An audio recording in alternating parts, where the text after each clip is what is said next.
The Lord be with you. And with your A spirit. reading from the Holy Gospel according to St. Luke. Glory to you, O Lord.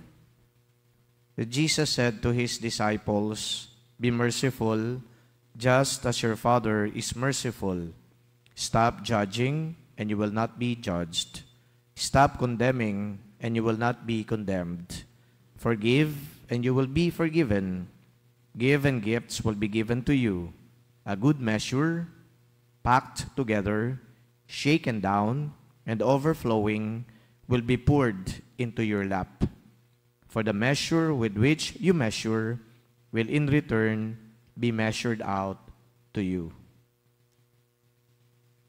The Gospel of the Lord. Praise to you, Lord Jesus Christ. Kahapon po Sunday, may mga nabasa po ako na ilang mga posts sa Facebook assailing some priests whose homilies dwell on the political situation in our country. Sabi nila, sana naman daw ang misa ay hindi hinahaluan ng politika. Sana naman daw ay nag-stick lang sa pagdarasal. Pero ito naman ho yung initial comment ko dyan. Yung mga pangyayari ho ngayon, ito ay tinatawag kong learning experiences na hindi dapat natin pinapalampas. Pag sinabi nating learning experiences, meron po tayong matututunan dito. At ang sasabihin po ng simbahan ay hindi lang pamumulitika o di kaya tungkol sa politika. Palagay ko naman, mga wise ang mga tao sa simbahan para i-point out kung ano po yung mga pwede nating matutunan sa mga pangyayaring ito. Because if we passed up on the opportunity to see these things as learning experiences, palagay ko tayo mga Pilipino ay mananatili na lang sa kung ano ang pananaw natin sa buhay at maaaring yung mga pananaw na yan ay hindi magbago. Lalong-lalo na yung pagbabago ay hinahangad natin na pagbabago para kay Kristo. Halimbawa po, ang isang learning experience natin dito, sa unang pagbasa from the book of Daniel, very clear, merong sense of ownership yung mga Israelites. Anong ibig kong sabihin dito ng sense of ownership? Tinatanggap nila na sila ay nagkasala sa Diyos. Very clear yun, di ba? Di sila nagpatumpik-tumpik. Sinabi dito sa first reading, nagkamali kami, sumuway kami sa inyo, nilabag namin ang iyong mga utos. So, pero nakikita namin kayo, Panginoon, napakabuti ninyo. You are just and forgiving, merciful God. So, yung sense of ownership mahalaga. In this sense, pwede ko nga pong sabihin na dapat papurihan pa natin yung dating Pangulo kasi nung mga nakaraang interview niya, malino naman na merong sense of ownership. Tama ba ako mali? Malino naman na sinasabi niya, patayin ang lahat ng mga yan.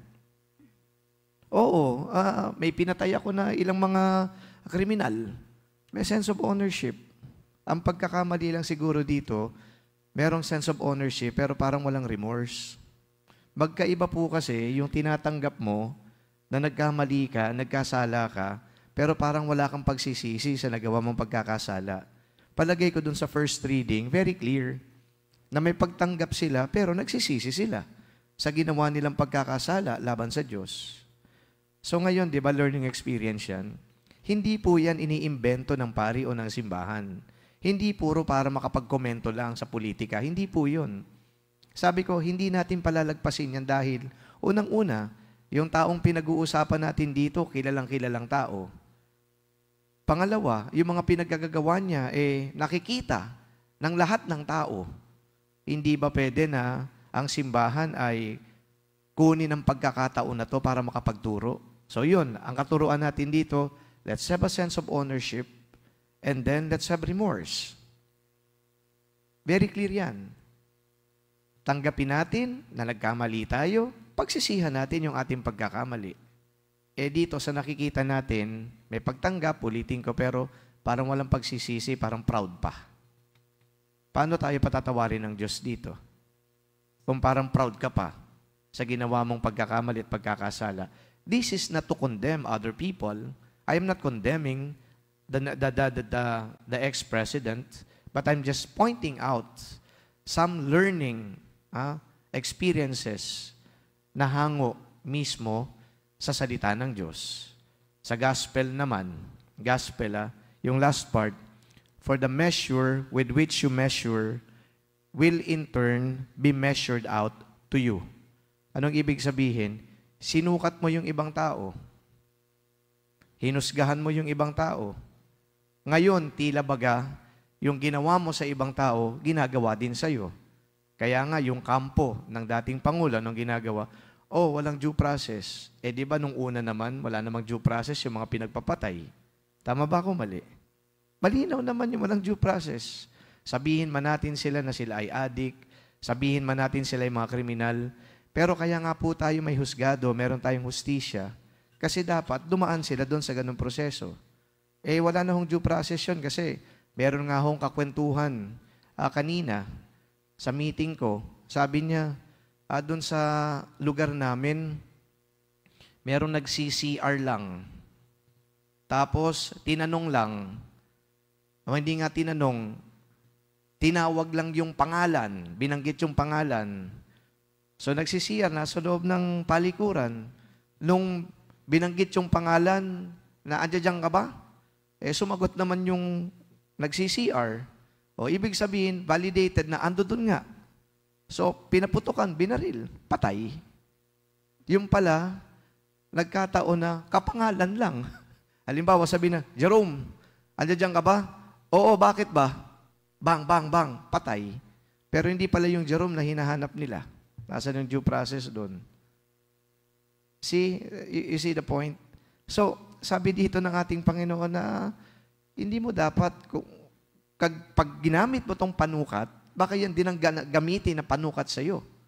Pero nakita naman natin na meron namang due process yata na nangyari sa kanya. I don't know, it's for the courts to decide whether there is due process. But the whole point of the matter is, the gospel is exactly telling us, the measure with which you measure will in return be measured out to you. Kinakailangan ba natin na magngangawa ngayon? Kinakailangan ba natin mag-iiyak, magdadrama? Unang-una dapat hindi mo ginawa yon. Kasi sa mga nahuli nga pong mga nauna na mga pagbasa, very clear din, kung ano ang ayaw mong gawin sa'yo, huwag mo din gawin sa iba. Saan ang galing yan? Hindi po inimbento ng tao yan. Yan ay nanggaling mismo sa salita ng Diyos. So ano yung point dito?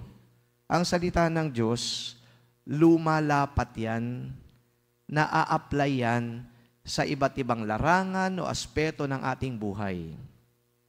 Whether it be a business, lalong-lalo na politics, pwede mong i-apply ang salita ng Diyos.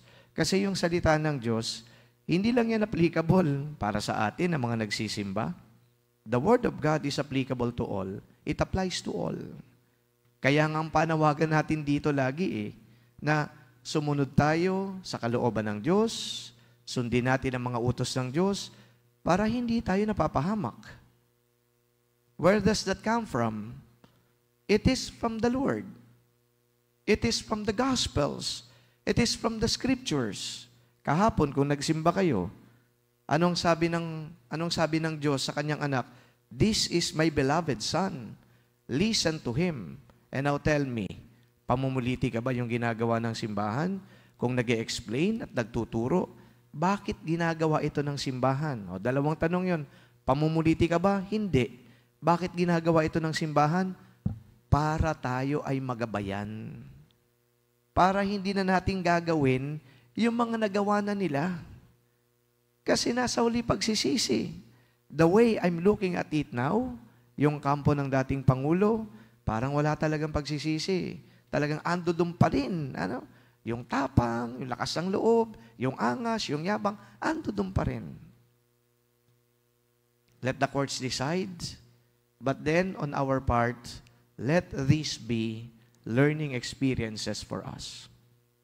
Yun lang ang point dito ng simbahan.